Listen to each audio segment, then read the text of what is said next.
Na verdade, sobre os concorrentes. Gostaria que você falasse um pouco mais sobre eles com relação aos diferenciais da Plano, porque não ficou claro para mim. Beleza. Bom, a gente pode classificar um pouco o que são os concorrentes, né? Para depois a gente falar dos concorrentes que são mais próximos e a gente falar sobre os diferenciais desses mais próximos, naturalmente. Tá?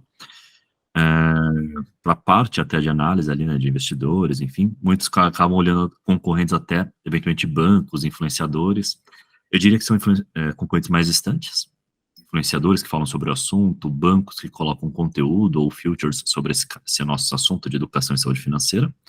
E, inclusive, a gente até gosta porque a gente avalia que quanto mais partes da sociedade falando sobre o assunto de educação e saúde financeira, mais a gente tem o despertar das pessoas físicas para o assunto, se dedicarem e buscarem mais soluções, né? Normalmente, conteúdo ajuda uma parte, mas ajuda a menor parte das pessoas, e elas acabam buscando outras soluções mais personalizadas e profundas, né?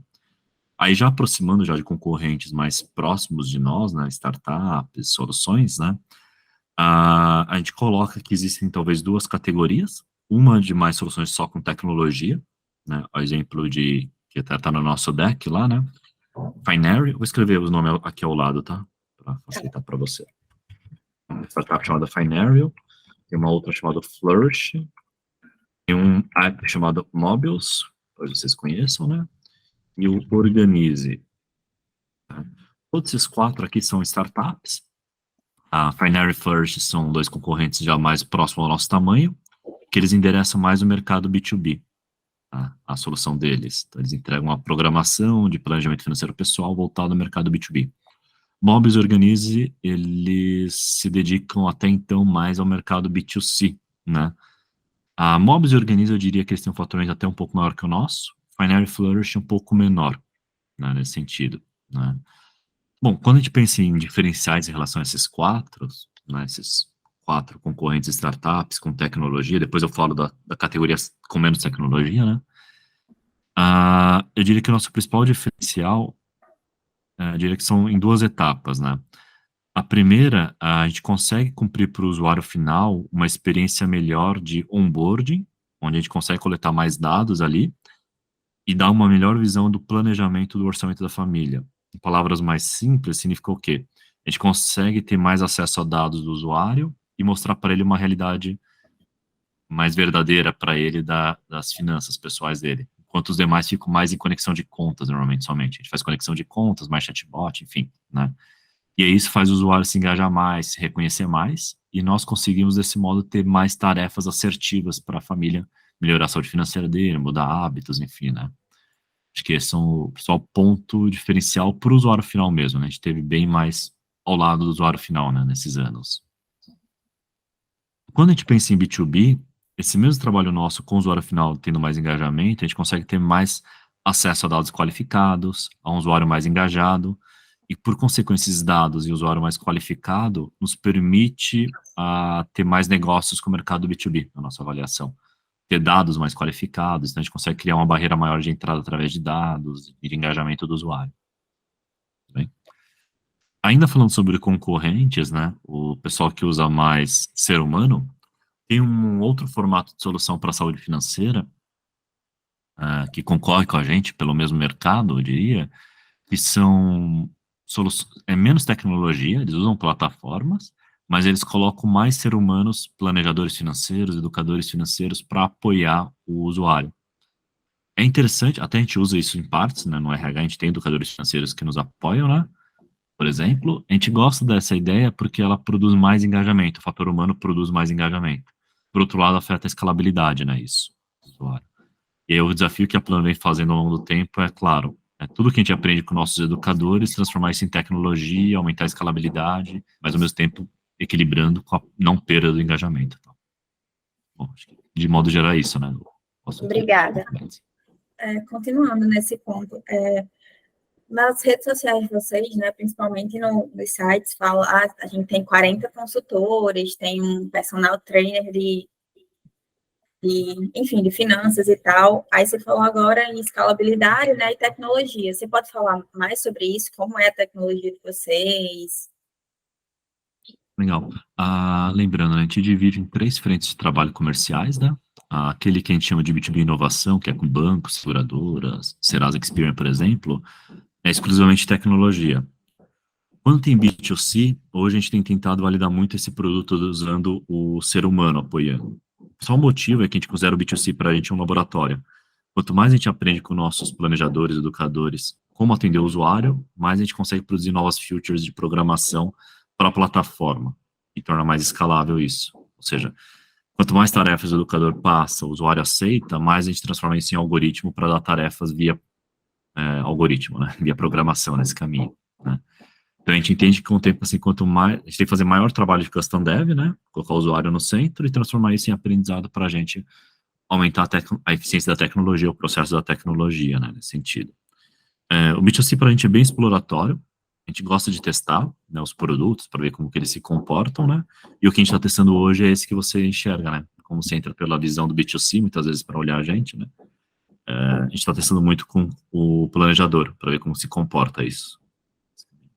E o RH é híbrido, né? Depende muito, mas o nosso foco é transformação em tecnologia no RH também. Ricardo, o site de vocês, o oficial é o que tem ana.plano, né? Porque tem um outro. Isso mesmo, eu vou escrever aqui ao lado. Isso aí. Aí o outro, ele é para desconsiderar? Como é essa questão? Ele está desatualizado? Depende da... Assim, no lado bom, se eu estivesse sentado do lado de vocês, eu desconsideraria, né? É. Né? Para a gente é importante que a gente coloca tráfego, faz testes ali, enfim, do B2C principalmente. E produz faturamento também, a gente tem vendido ainda com planejador também para ver como que se comporta. É curioso, né? É um descobrimento ali de produtos, né? Tipo, só a solução, a gente tem um ticket anual de R$300. Em testes, a gente vai fazendo ali por lotes, a gente consegue mais do que fazer vezes 5 esse ticket, quando tem o educador financeiro. As pessoas estão dispostas a pagar quando tem o ser humano, enfim, apoiando. Ricardo, pesquisando, a gente viu outras duas startups que têm uma solução muito parecida com a da Plano, que seria a TeamBeam, acho que se pronuncia assim, e a Leve. Você já ouviu falar nelas e saberia, assim, colocar diferenciais competitivos? A primeira você falou Tindim, é isso? Desculpa, não entendi. A Tindim eu conheço bem, é do Schroeder, Eduardo, acho que é o nome dele. Inclusive, ele está com a gente no mesmo programa lá do Serasa. Conheço ele de 2 programas de aceleração já, inclusive, a Tindim. Mas o deles é focado para crianças, escola, se eu não me engano, o público deles, né? É algo bem didático, lúdico, enfim, o trabalho. Quase não envolve números financeiros, é muito mais gamificação para a criança se desenvolver. Então, a gente não concorre em públicos. Inclusive, a gente até indica, muitas vezes, quando alguém pergunta se tem uma solução para indicar para os filhos ali no suporte, a gente passa a Tindim. Atingir uma outra que eu esqueci agora, acho que é a Money Edu, se não me engano, a outra que a gente costuma indicar, quando a pessoa pede para uma coisa para os filhos, adolescentes e tal, né? Então, eu diria que eles estão mais na categoria de falar sobre o assunto e talvez até pelas crianças fazerem os pais se interessarem por nós, né? Esse caminho. A segunda Leve é uma startup que eles pivotaram bastante ao longo dos anos. Hoje eles estão dentro do grupo Neon, se eu não me engano. Eles foram adquiridos pela Consiga Mais, que é uma empresa de consignado, e depois a Consiga Mais virou Neon, né, nos últimos 1 ano e meio, mais ou menos, né. A Leve, eles começaram com o serviço de planejador financeiro, com o tempo eles passaram a vender para RH, e aí a Consiga Mais, que é normal, na empresa de consignado, elas colocam o crédito consignado com o produto de educação financeira, absorveu a Leve nesse caminho. A Leve não estava tracionando o faturamento, nem rodadas de investimento ao longo do tempo, e acabou se juntando a Consiga Mais. Então, eles fazem esse trabalho em conjunto, né, de entrar no RH dando educação financeira e produto financeiro. Tem um lado bom, que para o RH não tem custo direto para a empresa. Por outro lado, para o colaborador, e alguns RHs já enxergam isso como problema, é ruim porque gera um conflito de interesses. Quando você entrega para o seu colaborador um produto financeiro e educação financeira. Então, dependendo da empresa que está entregando esses 2 serviços e produtos ali, podem gerar um conflito ali de interesse. Se quer vender mais crédito ou dar mais saúde financeira ali para o colaborador, né? Inclusive, a gente tem notado muito isso, né? Quando a gente faz conversa com RHs, né? No processo de venda mesmo, a gente nota esse trabalho. E aí a Consiga Mais virou Neon, né, nesse caminho. A Leve, eu diria que eles são mais concorrentes, inclusive acho que a Monetos entrou junto com eles, depois com o tempo, se juntarem mais uma empresa lá tal. Mas eu diria que são concorrentes por trilhas diferentes, né? Eles miram ICPs de RHs, né, ou seja, RHs que aceitam ter esse conflito de interesse e ter menos custos, né, entrega ao consignado, e tem os RHs que é mais pró-colaborador e prefere não ter esse conflito de interesse e procura uma solução só de serviço voltado à educação financeira.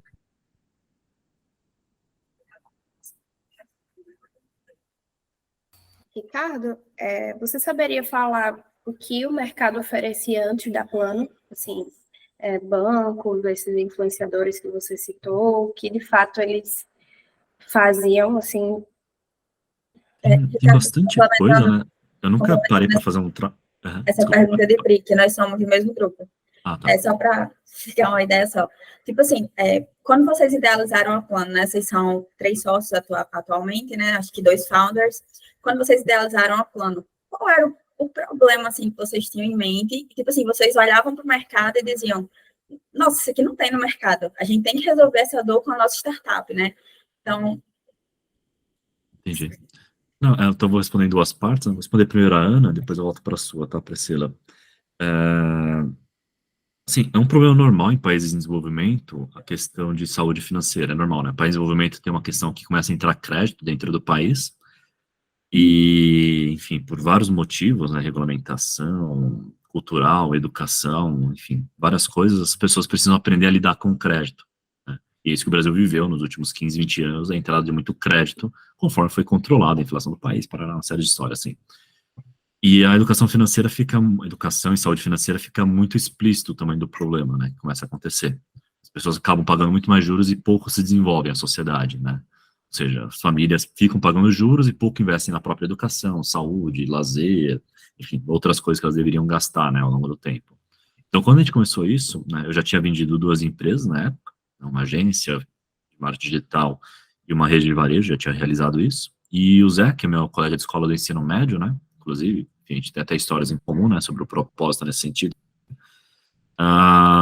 Ele estava querendo trabalhar alguma coisa nesse assunto e empreender, e a gente queria achar um problema que fosse grande, mercado grande o suficiente, e que ao mesmo tempo tivesse algum propósito de impacto social, né, nesse caminho. E aí, basicamente, o que a gente fez foi passar a explorar o problema e ouvir as pessoas. Então, a primeira coisa que a gente fez foi criar um site que deve estar no ar até hoje, que chama planogf.com.br ou .com, não sei, acho que está no ar até hoje, lá, porque a gente paga o domínio até hoje.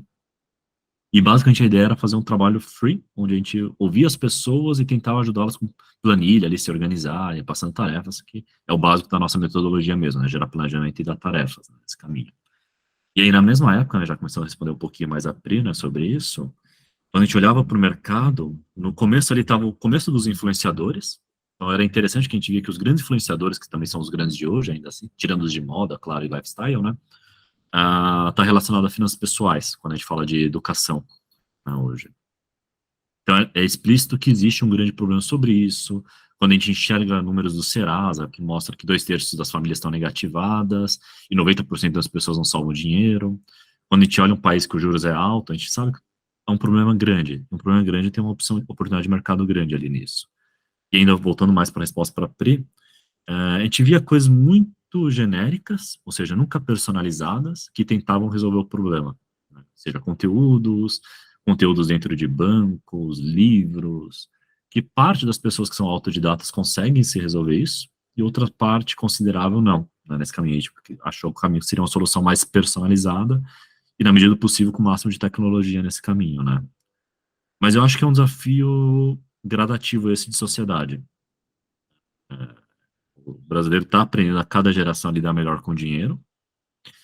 O próprio desenvolvimento social nosso, econômico, vai fazer a redução de juros reduzir, isso vai facilitar a saúde financeira. Então tem uma série de coisas importantes que devem acontecer dentro da sociedade para esse desenvolvimento em conjunto, né? Esse caminho, tá? Mas tem muita coisa, assim, preço. Falar, tem livros, que na nossa opinião atende uma parte do público, conteúdos, influenciadores, muitos apps mesmo, se vocês forem nas lojas de aplicativo. Eu imagino que a própria KPTL deve ter recebido já algumas dezenas de decks relacionados a esse assunto, de proposta de startups.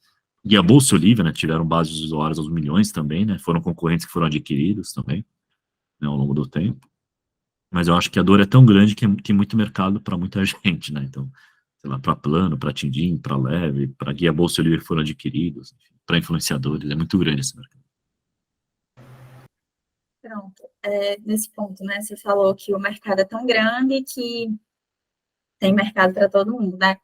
Mas, tipo assim, o que faria um investidor não investir nessas outras, investir na plano, entendeu? Qual seria, assim, o diferencial master? Que acho que volta para a primeira pergunta de Priscila. Não. Bom, eu acho que são todos os checklists de um influenciador, né? Olhar founders, olhar o que está sendo produzido de ativo, o que está produzido de planejamento, como vai gerar valor dentro da solução, né? Mas eu acho que falando, já dando mais nomes ao nosso caso específico, acho que a gente achou um caminho interessante de impactar o usuário através da tecnologia, que mostra engajamento, tem tracionado, a gente tem faturamento, eu diria, inclusive, talvez no primeiro grupo ali dessas soluções já, né, em nível de faturamento. E a gente vê que tem uma oportunidade dentro do Open Finance, que tudo bem, a gente não quer explorar a curto prazo, mas a gente quer continuar maturando a nossa solução, colocar tráfego e explorar o Open Finance a médio prazo, né? Conforme se mostrar mais atraente ali dentro do mercado, né, nesse sentido. E com isso a gente consegue produzir mais receitas para as corporações e gerar maior valor para a empresa. Bom, em outras palavras, o quê? Aumentar o tráfego nosso de usuários ativos, aumentar o nosso faturamento pelo serviço mesmo que a gente entrega, e gradativamente se mover para dados e produto financeiro. Não necessariamente produto financeiro direto, mas em algum momento se aproximar muito disso. Talvez chegar até ao direto, né, nesse sentido. E aí, com isso, a gente ampliaria muito a nossa solução, né? A gente conseguir qualificar o usuário de um lado, com educação financeira, reduzindo a inadimplência, engajado na nossa solução, e ao outro lado, ter dados para poder fornecer, por exemplo, do Serasa, bancos, seguradoras, ou até de modo direto produto financeiro, acho que é o caminho natural nosso. Acho que é essa trajetória de tamanho de mercado, solução e produção que investidores olham, né, hoje. E a gente está recebendo investimentos, então a gente tem olhado. Acho que Paula ou Andy? Oi, Ricardo. Oi, Ricardo, tudo bem? Eu tenho duas perguntas para fazer. Vi que a startup tem 40 consultores hoje, e eu queria saber quantos clientes cada consultor consegue atender, mais ou menos. Assim, diretos são, só para ficar transparente, diretos são 9, desculpa, e o restante é tudo indireto no formato freela, então quase não estão ativos, tá? Então é muito mais número comercial ali que aparece, né? Mas, de novo, você ia ter mais uma pergunta, parece, né? Além de quantos consegue atender. Você ia falar mais uma coisa de corte. Quantos por cento da empresa ainda está disponível para investimento? Tá. Sim, tem vários outros produtos. Quando é RH, o consultor consegue atender mais de 500 clientes por mês, que é só coisa pontual, atendimento, né? No produto que o ticket médio é alto do B2C, não passa de 150 clientes, tá? A carteira do consultor. Mês, isso. Então, naturalmente, tem um afeta ali a escalabilidade, funciona bem se o cara for autônomo, mas não é o produto que a gente quer explorar esse, né? Só teste mesmo, principalmente para aprendizagem de tecnologia ali, nós. Tá? Em relação ao equity dos founders, acho que é isso, né? Pergunta após a rodada seed, nós teremos os founders 68% pós a rodada atual, né? Falta 5% dela para concluir, mas já considerando esse 5%, a gente tem 68%. E já com o stock option separado também. Ok, certo, obrigado. Andy? Ou Angie, não sei, desculpa. Oi, gente, bom dia, perdão pelo nome informal aqui, mas é porque é do e-mail que eu fiz cadastro, né? Tá. Aí é sempre pelo apelido. Então, primeiramente, Ricardo, eu queria agradecer a oportunidade aqui de você estar tirando essas dúvidas. A Plano tem um valor muito interessante para a minha equipe, né? Porque ela foi uma das probabilidades que a gente pensou na primeira etapa. E desde que a gente entrou nesse mundo do VC Challenge, ela é, tipo assim, extremamente interessante, né? Então, para ser mais curta, eu queria te fazer uma pergunta. Você imagina a Plano agora como um serviço ou como uma marca? Tipo, a visualização que você tem o plano que você tem para Plano, né? Você visualiza ele como a marca Plano ou como um serviço que você pode ir, né? Como a gente viu que você pensa na possibilidade de white label, mas assim, no seu cenário ideal, como seria e como se estenderia a Plano? Acho que o caminho natural nosso, sim, pela visão de investidor, né? Tô falando mais isso. É muito mais serviço de tecnologia, acho que o grande valor, né? Acho que dificilmente a gente vai ter uma marca, uma empresa que vai cruzar rodadas Série B, Série C e a marca ter de fato um grande valor. Eu acho que imagino que o grande valor de marca é quando tem várias rodadas, sei lá, a empresa cresceu o suficiente, cruzou diversas rodadas e tem uma marca consolidada que tem grande valor nesse sentido, né? Isso de modo geral, ou seja, nosso serviço de tecnologia mais dados, olhando Open ali, é onde a gente vê maior valor para a gente de hoje até uma série A, B, né? E eu não vejo a Plano como uma empresa, uma startup que cruzaria a série C e D, por exemplo. Tomara que eu esteja enganado, porque seria o motivo que a gente conseguiu ir melhor do que a gente tem de expectativa, né? E aí faz sentido ir para rodadas futuras ainda assim. Mas acho que sendo transparente, assim, acho que esse seria o caminho natural. Exceto para o Serasa. Para o Serasa talvez faça sentido a marca, para ajudar no branding deles, alguma coisa assim. Mas acho que é muita exceção isso. Entendo. Muito obrigada. É isso.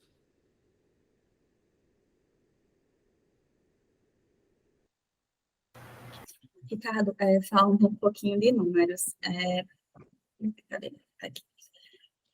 Você poderia fazer uma descrição da linha do tempo de evolução da Plano, tipo, desde a ideação, quando foi o ano da ideação e tal, a validação, tração, se você puder, por favor.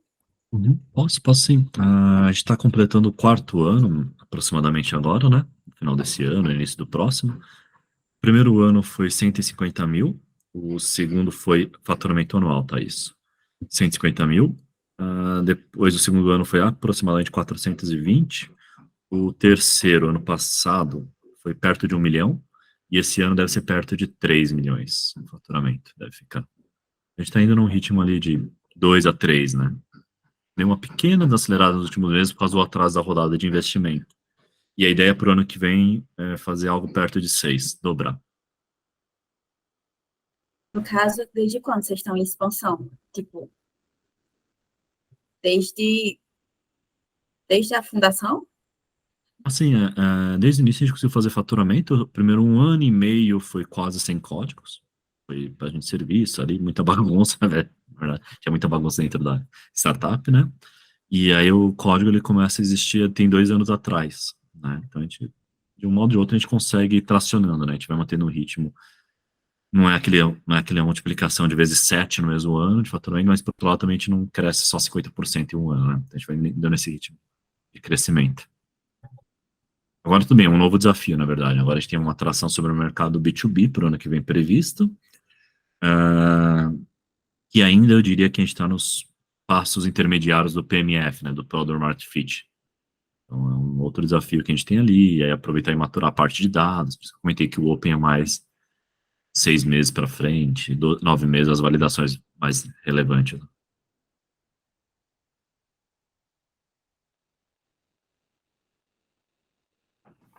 Opa, Ricardo, eu queria saber, tu mencionou a questão de oferecimento de produtos financeiros, né, pela Plano. Eu queria saber qual que tu considera que é o limite onde a Plano começa a competir com o banco, por exemplo, que é cliente de vocês.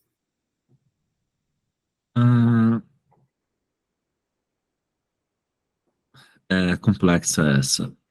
Assim, eu acho que o mercado financeiro também tem muito espaço, né, muito espaço mesmo, né? Claro, no final é concorrente sempre, né? Sei lá, se a pessoa contrata um crédito com a gente, deixa de contratar em qualquer outro lugar, naturalmente a gente acaba afetando de modo direto eles. Mas eu diria que, assim, para grandes bancos, a concorrência quase não existe, né? Eles têm um mercado ali muito cativo das contas antigas deles, que eles são os bancos primários, né? Eles dominam os bancos primários. Tem a exceção do Nubank, que agora começou a ocupar uma pequena fatia desses bancos primários ali numa nova geração de pessoas, né? Mas os 5 grandes bancos do Brasil dominam, né? Como conta principal, né, nesse sentido. E aí, já até meio que comentando quando eu falei que a gente vai para uma rodada B, dificilmente cruzaria C e D, é nesse sentido, a gente ocupa um espaço com produto financeiro, e aí, naturalmente, acho que a aquisição por os 5 grandes bancos, ou os new banks ali da vida, seria um caminho natural, né, nesse sentido, se a gente acaba ocupando o produto financeiro. Ou outros que querem entrar nesse espaço mesmo. A gente só acharia um caminho alternativo ali de estar mais perto do usuário mesmo. E na percepção de vocês, essa questão de quais produtos financeiros seriam, já tem alguma coisa desenhada? É de complexo. Naturalmente, produto de crédito é a primeira dor, né? Porque, enfim, a gente lida com o público, coloca lá no CP um público endividado, né? Então, o produto de crédito é um produto natural, né? E a demanda rápida, enfim, onde acontece muita coisa ali. Pelo propósito, a gente procuraria produtos que são saudáveis para o usuário final, né? De algum modo, né? Então, acho que a gente teria que pensar em caminhos muito possivelmente pela abertura de portas em RHs, crédito consignado é um caminho, ou crédito direto mesmo, né? Crédito pessoal direto. Acho que esses seriam os caminhos naturais ali nossos. Ok, perfeito.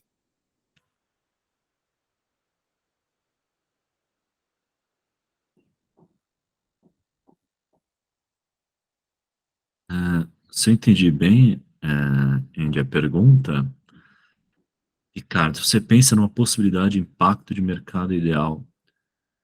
Pergunta assim, o que eu imagino de ideal como impacto dentro do nosso mercado, é isso, né? Acho que é essa a pergunta, né? Tá, perfeito.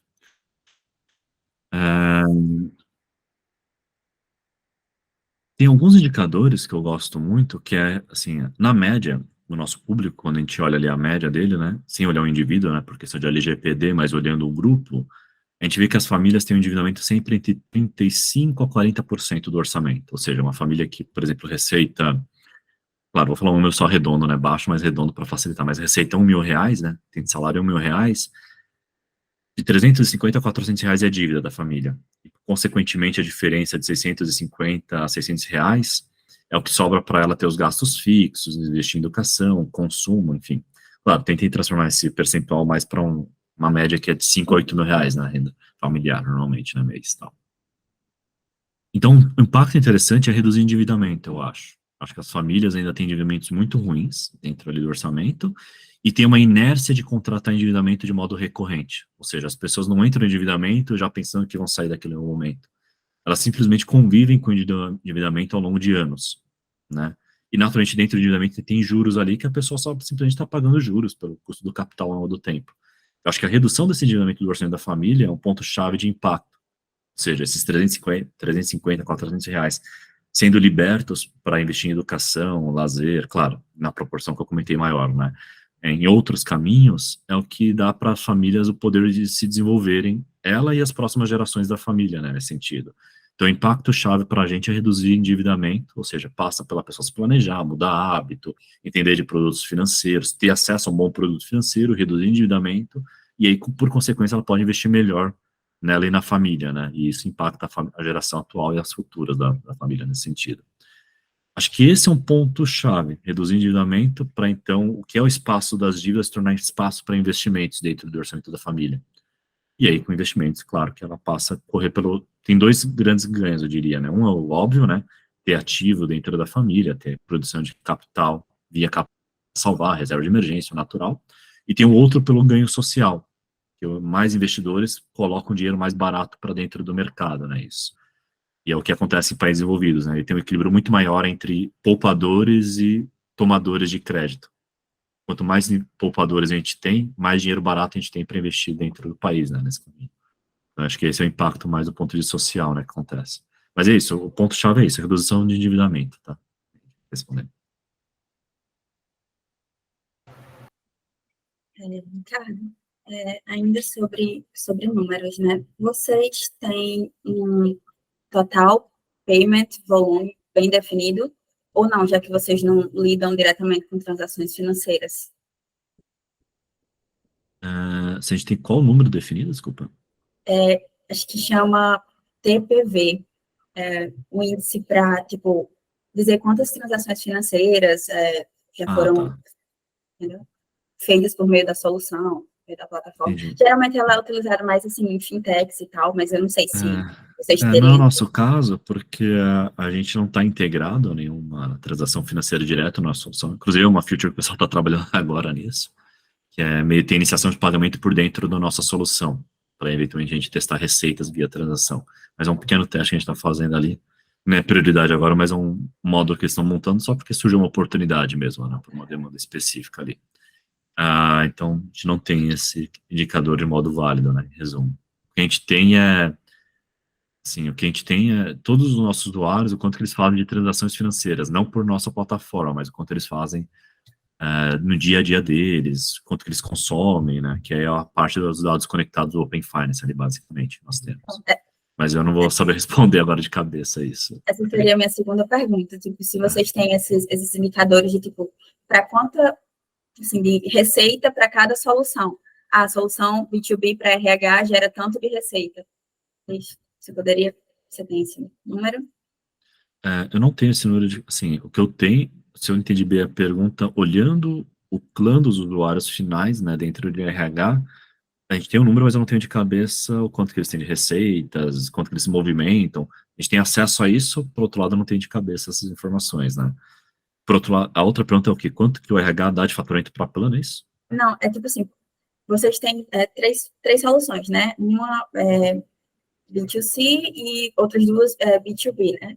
Aí eu queria saber, tipo assim, se vocês têm de faturamento. Na solução B2B a gente fatura 200 mil por mês. Na B2C a gente fatura, tem 30 usuários, a gente fatura, não sei, 100 mil. Mais ou menos isso, entendeu? Não, perfeito. A gente hoje fatura 250 mil reais mês, aproximadamente, números redondos, né?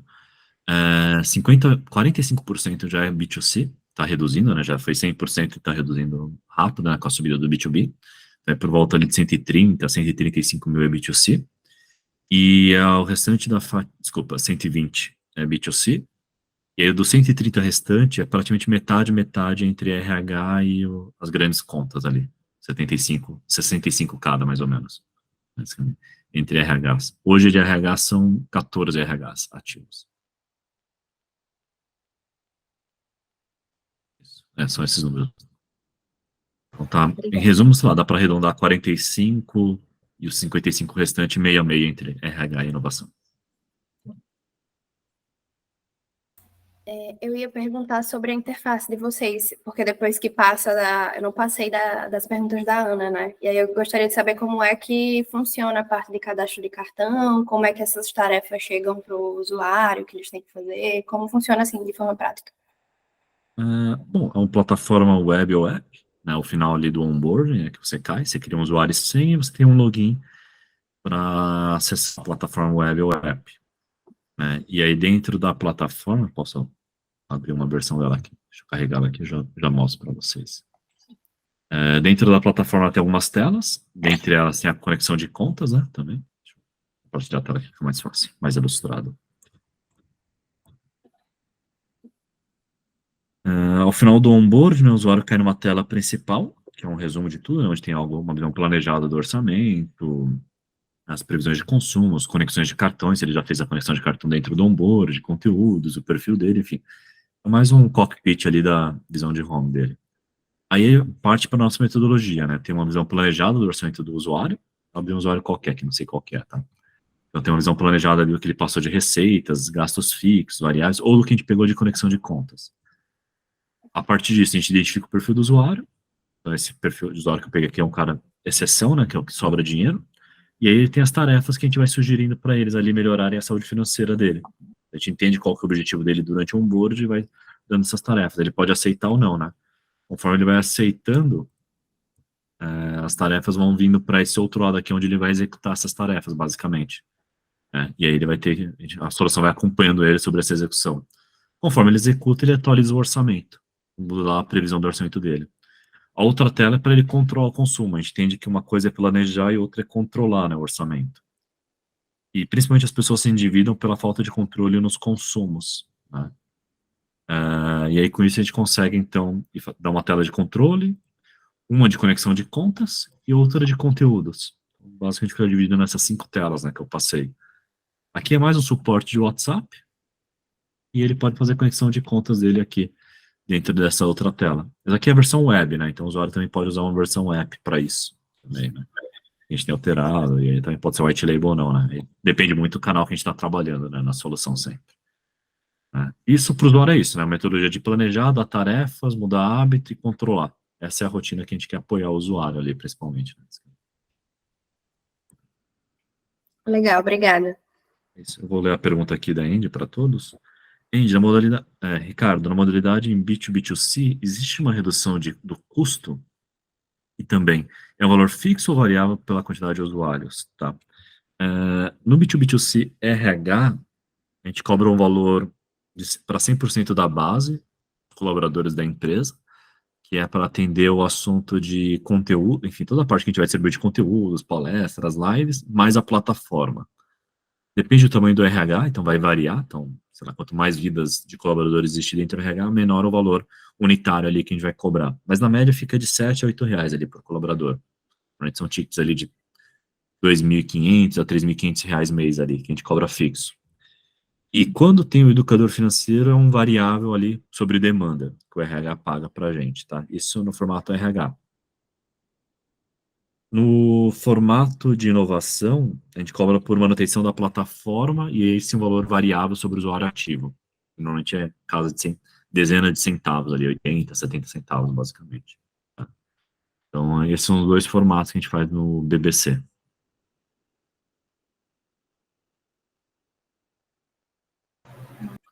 Ricardo, falando no tamanho do mercado, né, em números, você teria em números o TAM, né, o SAM e o SOM, tipo o mercado disponível, o mercado útil e o mercado acessível, né? Assim, o mercado total, o mercado útil disponível, o mercado útil acessível. Uhum. Perfeito.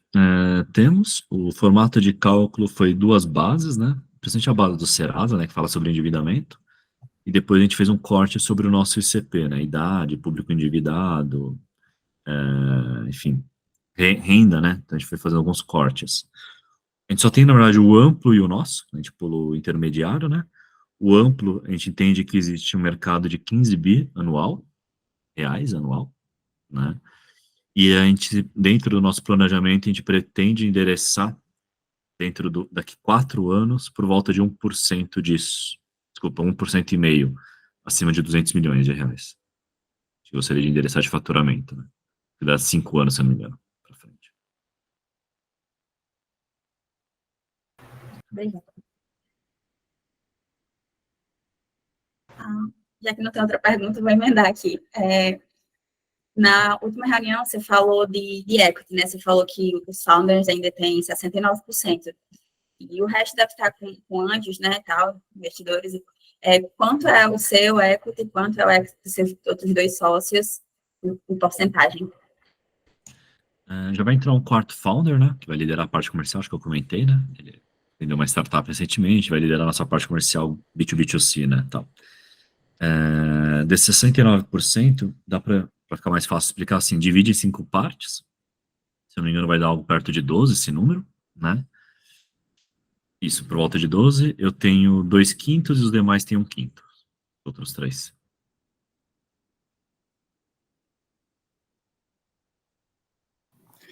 Queria saber o que vocês identificam como, dentro das soluções B2B, né, seja para RH ou para os bancos, o que vocês identificam como features must-have que deixam, por exemplo, os clientes de vocês dependentes da Plano?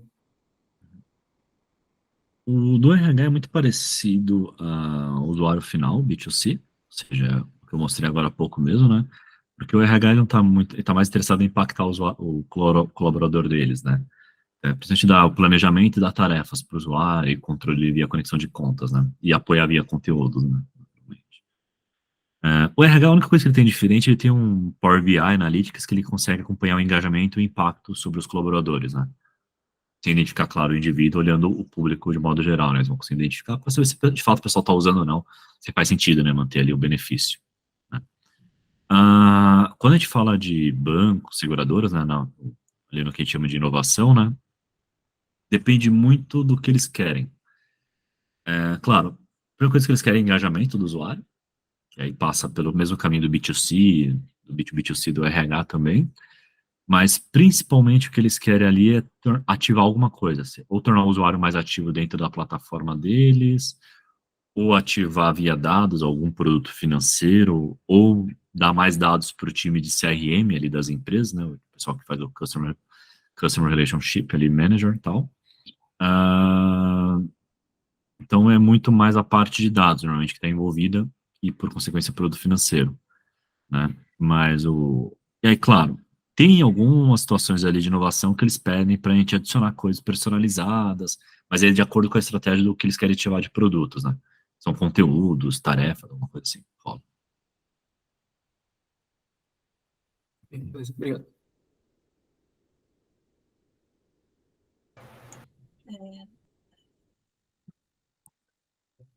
Ricardo, vocês que falaram na última apresentação que estão participando de uma rodada Série A, né? No caso... Desculpa, Cid. Sim. Tá bem. No caso, onde vocês acham que na empresa, na Plano, esse cheque, né, ele deve ser investido com mais afinco, e se você acha que na experiência do usuário deve haver esse investimento? Eu vou interromper aqui, mas esse é justamente o trabalho que vocês têm que fazer, pessoal. Não é para o Ricardo dar de bandeja a resposta para vocês. Tá bom.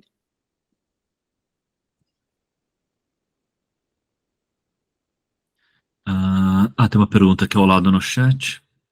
Qual é a margem de lucro nessa modalidade? Acho que nessa modalidade está entendendo que é o B2B, B2C RH, né? Pergunta ali, né? Tá. Claro, hoje não tem margem de contribuição, né? Como a maior parte das startups ali. Acho que quando você fala margem de lucro, você deve estar pensando em margem de contribuição, tô imaginando, né? Pergunta ali, né? A margem de contribuição, né? Nossa, né? A expectativa dentro desse canal é que fique assim, depois, claro, de tirar dos custos ali diretos, ali ficaria algo perto de 60% a margem de contribuição. Beleza, então, pessoal. Queria agradecer ao Ricardo pelo tempo, pela disponibilidade mais uma vez. Acho que a Angie tem uma última pergunta. Oi, então, Ricardo, eu queria ver com você um negócio que eu não consegui entender, que eu não consegui, não sei se foi uma pergunta que já foi feita, mas se você pudesse adicionar algum tipo de característica, algum tipo de produto a mais na Plano, qual seria? Sabe, algum tipo de elemento? Vou interromper de novo, mas essa pergunta entra na categoria aqui do que ele faria em planos futuros, que em tese é para vocês responderem, tá, pessoal? Oi, perdão, gente, se ficou confuso. Não é falando de modalidade de plano de negócios, nem nada, não. Mas num cenário, por exemplo, de adesão do Open Finance, essas coisas, se você visualizaria novas características, tipo, da plano, como, por exemplo, análise a pessoa poder fazer uma consulta sobre análise de juros, de cartão, de empréstimo, essas coisas assim, sabe? Ou não, você visualiza que a plano é mais interessante nas medidas mais paliativas, sabe? Tipo, o custo, as tarefas e como eu posso dizer, e o investimento propriamente dito, entende?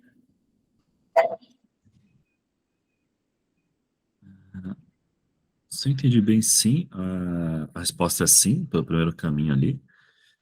Entendo que você tem dois caminhos, né? O Open Finance para a gente é um caminho estratégico importante, ele dá uma boa oportunidade para a gente como valor de empresa a médio prazo. Por outro lado, ele também depende, o Open Finance, pela característica dele mesmo de ser conexões, né, depende muito da maturação que vai acontecer no mercado, né? A gente tem que ir no ritmo adequado ali e a gente tem que estar preparado também para ele, né? Por isso que a gente nem coloca ele como uma primeira prioridade ali do que está vindo pela frente para nós. Acho que comentei algumas vezes isso, né? Primeiro que a gente quer melhorar a nossa solução, trazer mais tráfego de usuários, aprender mais outras coisas e gradativamente ir entrando no Open Finance, né, nesse sentido, né? Mas assim, aí pensando que uma vez que isso já tenha sido superado, faz total sentido, né? O Open Finance, ele... Enfim, Ricardo, desculpa te interromper, cara, mas acho que a começa a gente entrar no está que não falando pode de falar, né? futuro aqui, né? Acho que foi bem claro e estabelecido que a gente não pode falar de futuro. Então, não sei se você quer reformular mais uma vez sua pergunta, Andy, mas assim, quando você pergunta, Open Finance faz sentido ou não, e se faz sentido, qual o caminho, a gente está falando de futuro. Não, entendo. Era só mais para visualizar a coisa de adquirir novas características na plataforma mesmo. Mas eu entendi já foi suficiente.